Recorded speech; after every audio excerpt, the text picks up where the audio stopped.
So confusion around consent benefits predators. Okay. And what happens is predators don't even need to openly defend themselves because everybody else will be doing the defense for them. This is why it is so important that the work that is being done around consent more generally. It's also why I talk about consent so often because, essentially women have been taught there is no such thing as consent, or really your existence is the consent to anything that happens thereafter. And so the work that you see people who are in, these kind of core professions that are focused on educating young people, society at large around consent is critical. The problem that we have is that a lot of people shy away from the conversations, and they've made up their own definition of consent according to their own experiences.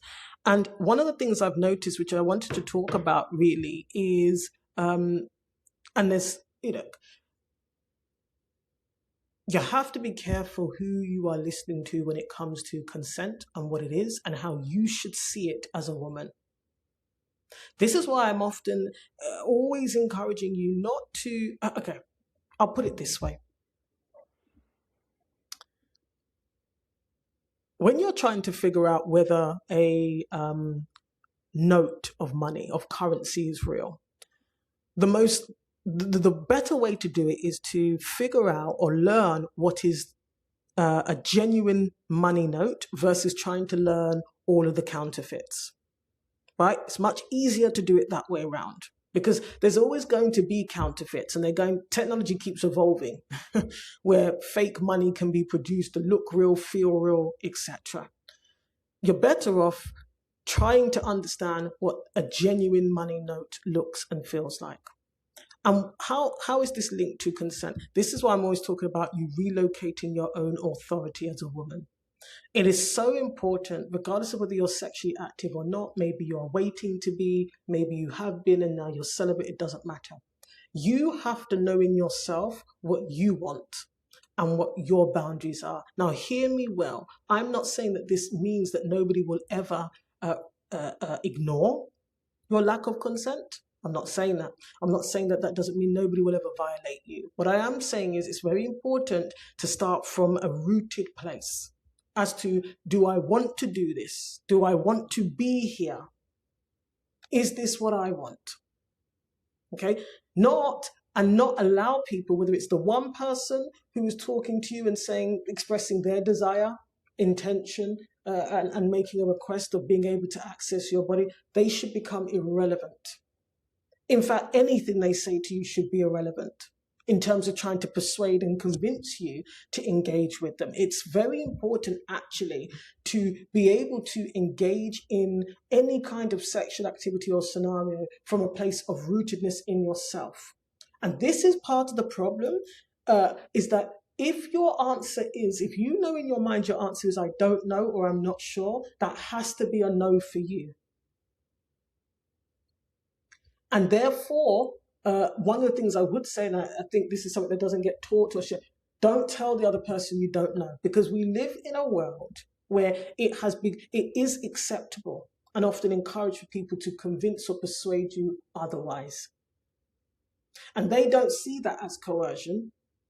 They don't see that as trying to get consent in advance. And just to contextualize this, I'm not commenting specifically on it, but it has been something I've been observing and I've been thinking about a lot since, is that there was a voice memo that went viral, particularly on TikTok, where a man, apparently after a date with a woman, they were about to go on a second date. He had been invited. It had been apparently agreed that he would go to her home, and he sends her a voice note and he says to her, I don't see any point in meeting if we're not going to have sex. That's basically what he said. Anyway, this voice memo has gone viral, and for the last week there's been untold conversation about what coercion is, what consent is, etc., etc. And this is why I'm saying to you, the problem is that one of the things that kind of emerged in these conversations is that apparently they'd had a conversation prior to that voice note. where he had brought sex up in some capacity and she had said she doesn't know. And there's a lot of kind of conversation about the fact that if she said, I don't know, that is not a no, and therefore he is seeking clarification.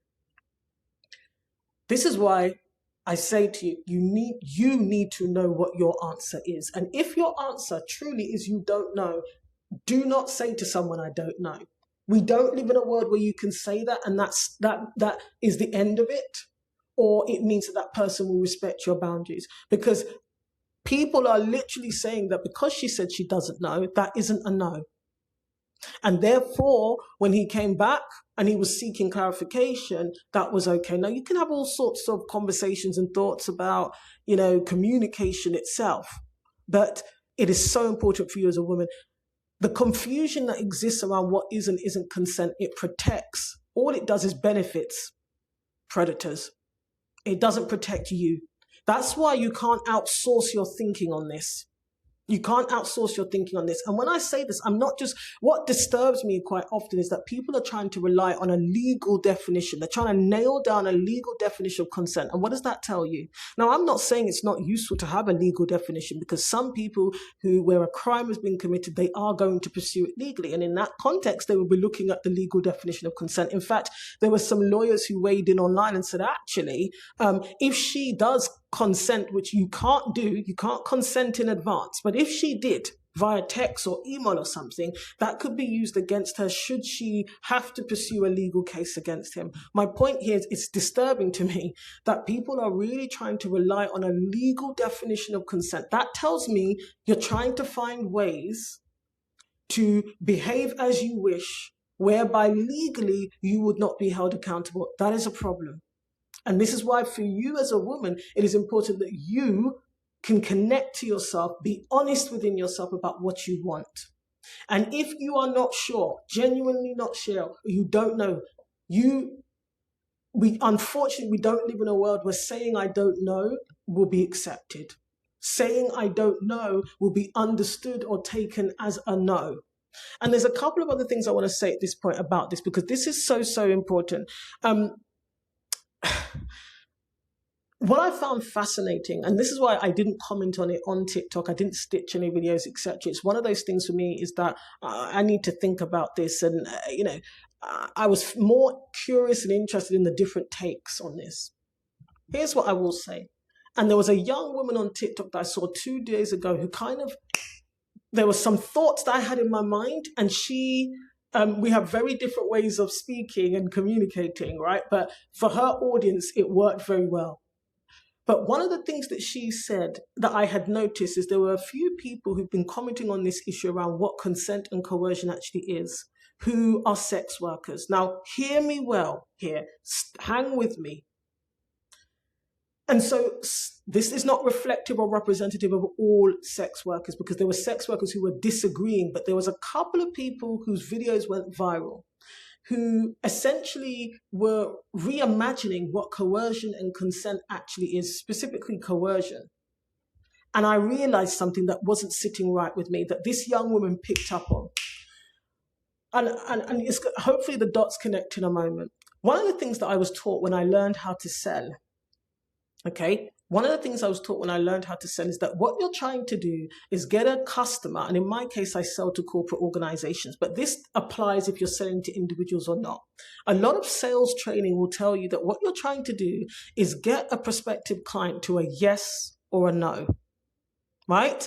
And that means that that's what you're trying to get them to. And anything in between means that you can still, what you're doing is objection handling. And this young woman who picked up on something that was running through her mind, she was saying that, you see, to a certain extent, now you need to hang with me here, okay? I am not saying that sex workers coerce their customers into becoming customers. What I am saying is that there's a sales process. It is not as cut and dry as, do you want this or don't you want this? There's a back and forth, there's a parlaying happening. And so you learn objection handling, and you learn certain language that you will use in the process of sales. Now, of course, when you get good, and I mean, when I say good sales training, but most sales training, they will teach you that you are helping them get to a yes or a no. You're helping them by selling to them.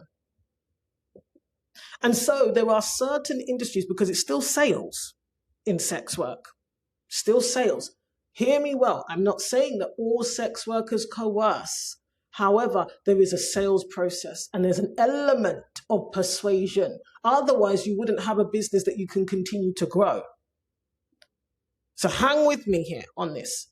And so what happens is that sometimes when you're taking advice or you're seeing people say, that's not coercion, though. That's not inappropriate, though. You have to look at the context that they're coming from and the environment that they operate within, whereby language is very important, and the way they use language to move someone toward a decision. It happens when you're upselling people too. And there are some very skilled people at this, right? And I can tell you, since I've moved to New York, my goodness, the selling that happens.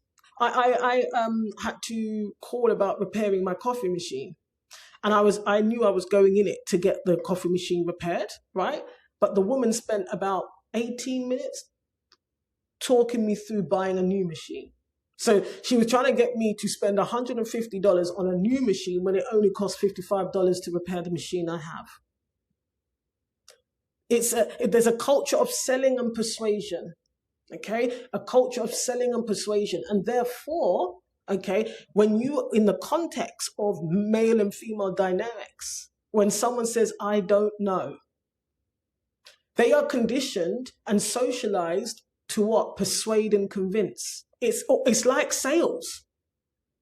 It's almost parallel to sales. And so there's certain language when you hear a prospect say, you are objection handling in response. And so there was something that wasn't quite sitting right with me about some of the responses that were going viral that was saying this is not coercion in any kind of way. And I thought, But then when you look at where people are coming from in the context of dating and sex and the merging, we have a problem whereby a lot of sex work culture has merged into mainstream dating behavior and mainstream dating advice.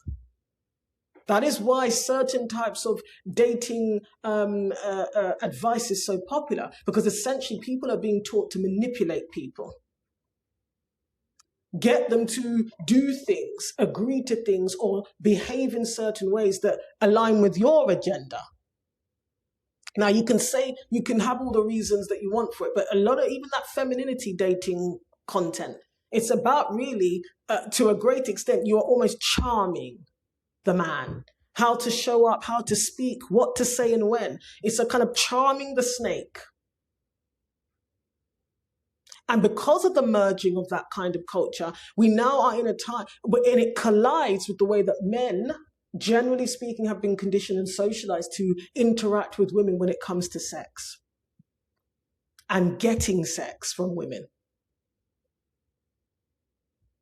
So that's why now there's even more confusion about coercion and consent, because actually there are people who, and again, I'm not saying this is unique to sex workers, and I'm not saying it's representative of all sex workers. What I'm saying is that when you're in a sales process, there's some push and pull. And not everything someone says is what it gets reframed as objection handling. And that's the way men, and it's very rare for me, as you know, to just say men. Usually I'll make distinctions, but in this instance, it's the way men are conditioned when it comes to sex. Because even when we look at the way sex and consent within marriage is discussed, a woman's no is not always taken as a no. That's why we've got all of these ideas. They'll start bringing up scriptures about a woman's body belongs to a man. Why did you get married if you didn't want to have... Do you see? Consent is not cut and dry there either. There'll be all sorts of debate and discussion, what to persuade. It's objection handling. If a woman says she's tired, well, you can't be tired too often. If she says she's sick, but you said you were sick yesterday, you said you had a headache. Do you see? Objection handling. Because your no can never be your no, but even more so if you say you don't know. This is really important stuff. And so It's so important for you to know what you want. What are your boundaries? They can't be dependent upon somebody else. And therefore, you need to reduce the chances that somebody can attempt to objection handle you, attempt to persuade you to want something different or do something differently when it comes to sex, particularly when it comes to dating. Yeah, you're not in an established relationship or marriage. You're dating. You always have to start from self and be rooted in yourself. Because like I say, this confusion around what consent and all of this, it's only getting more confused because of the way dating has changed and the nature of dating has changed. But that confusion benefits predators. And they don't have to do anything. They can sit back and watch other people debate what they really meant from what they didn't really mean. Meanwhile, they're trying to secure your consent in advance, one, or that's all they really want from you. And what they're doing is objection handling. Because let's be honest, men have not been conditioned and socialized into taking no as the final answer. We see this in so many instances beyond sex. You know, you see these women, for example, men might be following them. They'll say, stop following me. That doesn't happen. Yeah, even if she explicitly says, step away, move away. We see these videos being uploaded all the time. So no doesn't mean anything to them. We already know that, right? So I don't know. See, that's an objection handling opportunity. And as a salesperson, I couldn't quite put my finger on it because I'm not saying all sales are coercive. Again, hear me. But it's very similar and parallel. Because one thing they teach you in sales is that you're trying to get them to a yes or a no. But the problem is in dating, generally speaking, a man's trying to get you to a yes in any way, verbal or otherwise. Because no isn't always a no. And I don't know, well, that is just an objection to be handled. And so you cannot be relying on other people's definitions because, like I say, it's very concerning actually that all genders are basically trying to skate. How far can I go before the law would step in and tell me what you've done is illegal? And this is part of the problem. You know, people are not necessarily operating from a place of true dignity and respect. They aren't. And this is part of the problem of casual sex, like casual, careless sex culture as well. And I would even hazard, I've talked about the whole lack of bodily autonomy in marriage. My thing is, you often need to ask somebody, do I matter? Do you actually fundamentally care about my well-being? Do you believe that I have a right to say whether or not I want my body to be shared right now? You have to get to the heart of it. And I think the problem is a lot of the time, that's what's missing now. You see?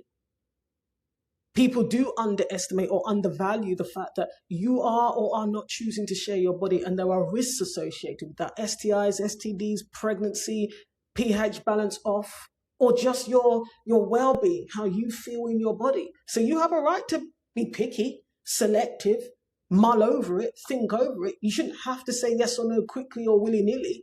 But because we are in an environment where there's just a lack of care, consideration and dignity is assigned to this. All right, people are trying to find what are the just above legal ways. They're not even thinking about what's respectful. It's just, how can I get away with this? Which is why it's even more important you are rooted in yourself as a woman when it comes to, do you want this? And if you're in a situation with anyone and the answer in your heart and mind is I don't know, you need to be super clear, not because that guarantees they'll respect it.